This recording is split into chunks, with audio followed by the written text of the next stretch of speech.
Raju batting પર છે. બંટીએ બોલ નાખી દીધો છે. રાજુએ બેટ ગુમાવી દીધું છે. બોલ હવામાં છે અને ચિંટુ શું કરી શકશે? અરે આ શું? ચિંટુને કૂતરું કરડી ગયું. અરે ચિંટુ, અરે કૂતરાએ તો કરડ્યું છે, ઠીક થઈ જશે.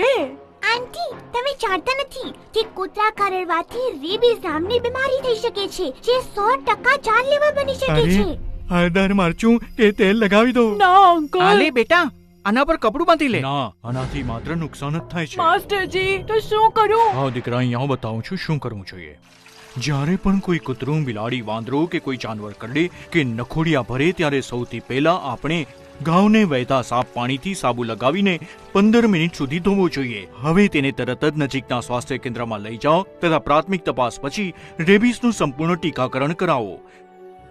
યાદ રાખો કે સંપૂર્ણ ટીકાકરણ દ્વારા જ રેબીઝથી બચી શકાય છે.